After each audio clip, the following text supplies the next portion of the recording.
Muy interesantes. Quisiera decirles que está con nosotros Paulina Hernández Morales, quien es directora de Mexicanos Primero en Jalisco. Muchas gracias, Paulina. Muchas gracias por la invitación a tu programa. Aquí estoy.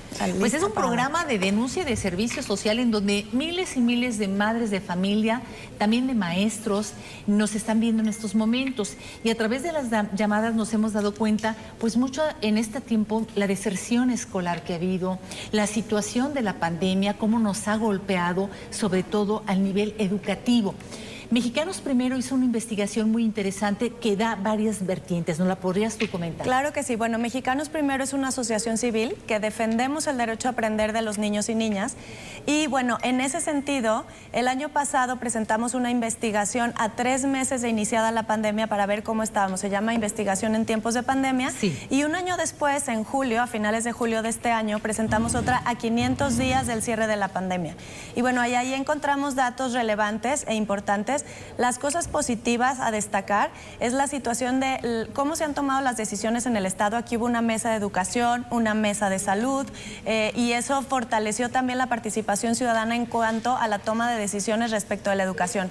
Aquí hubo asesorías presenciales 1 a 1, maestro-estudiante de 40 minutos desde el ciclo escolar pasado, y desde marzo de este año se permitieron las clases, no eran clases presenciales, pero eran grupos de seguimiento académico, lo cual hizo más fácil ahora para el regreso a clases en nuestro estado. Podemos ver las estadísticas comparadas a nivel nacional con el estado de Jalisco y nos podemos dar cuenta que a nivel nacional, por ejemplo, volvieron a clases solo un 60% de las escuelas y un 54% de los estudiantes. En cambio, a nivel Jalisco, volvieron un 98%, se abrieron un 98% de las escuelas y fue más o menos un 84% de los estudiantes. Hay mucha diferencia entre lo que sucede en Jalisco y a nivel nacional. De cualquier manera, aunque hayamos tomado las decisiones correctas o buscando sobre todo el aprendizaje de los niños y niñas y también su salud socioemocional, también hay cuestiones que pudieran trabajarse mejor y que, como son lo que comentabas, ¿no? El rezago educativo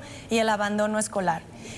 Y creo que tenemos que trabajar por ahí Ahora, todavía. ¿qué es lo que le preocupa a Mexicanos Primero de esta pandemia y los estudios que ustedes arrojan, los resultados de estos estudios? ¿En qué tenemos que ponernos a trabajar primero de acuerdo a estos estudios en materia educativa? Yo creo que ahorita lo más urgente es que vuelvan a la escuela. Por eso acabamos de lanzar la campaña contra el abandono escolar.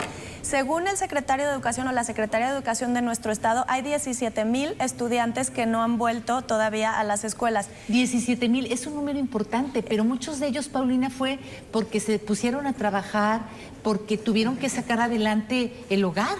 Muchos de ellos hasta inclusive adolescentes. Sí, claro, no fueron solo las condiciones de la educación o lo relativo a la escuela, sino también las condiciones estructurales que tenemos en nuestro país. El tema de conectividad, el tema, como bien dices, la situación del acompañamiento, ¿no? Papá y mamá tenían que irse a trabajar y qué acompañamiento tenían niños y niñas para su proceso educativo. Te decía del dato de los 17,000, pero también la Comisión Estatal de Derechos Humanos, ellos hablan de 40,000, ¿no? Entonces, es un dato que tenemos que revisar y que es algo que buscamos que ahora que se cierren, porque ahorita todavía están las inscripciones abiertas y por eso el llamado y la urgencia ahorita es que todos vuelvan a la escuela, buscar que estamos lanzando una campaña que se llama Quédate en clases, presencial o a distancia, pero volver a la educación en sí, al aprendizaje. Entonces, ojalá que ese número de abandono escolar sea cada vez menor y que todos permanezcan en este proceso educativo que todos deberíamos de tener garantizado en nuestro artículo 3º de la Constitución. Entonces, ese es un gran tema y el otro es el asunto de rezago educativo, ¿no? Los que sí estuvieron en la escuela, pero qué tanto aprendimos o no aprendimos. Pero iba a ser una evaluación estas primeras semanas para ver pues cómo calificamos este ciclo escolar que fue en confinamiento, ¿no? Sí, y tengo entendido, porque también investigamos con docentes, además de con la propia Secretaría de Educación y por transparencia, que ya están en el proceso de realización de exámenes de salud socioemocional o diagnósticos de salud socioemocional y diagnósticos también de aprendizaje. Entonces, se están haciendo esas pruebas, buscaremos reconocer los datos para, si es necesario, también tomar acciones al respecto desde la ciudadanía y desde los hogares también, ¿no? Desde la propia también de la Secretaría de Educación, ¿no? Creemos que es importante cuidar, como te decía, el abandono escolar y la salud socioemocional. ¿Qué estamos haciendo para que nuestros niños y niñas lleguen seguros a la escuela? La escuela debe de ser el lugar más seguro donde estén. Ya sea seguro, hablo de salud socioemocional y violencia y bullying y demás, pero también seguro en términos de protocolos de salud, ¿no? Ahí es donde deben de estar lo más cuidados posible. Bien. ¿Y qué opina Mexicanos Primero de este amparo para vacunar a niños de 12 años, a niños de 13 años, donde los padres de familia tienen todo el derecho de exigir que se vacunen? Porque recibir una vacuna, pues como seres humanos, y va contra nuestros, es nuestro derecho. Sí, te voy a hablar de los datos, lo que ha sucedido en el mundo. Hay 10 países en Europa, 13 en Latinoamérica, sumando además Estados Unidos y Canadá, y 3 países en Asia que ya están aplicando vacunas para...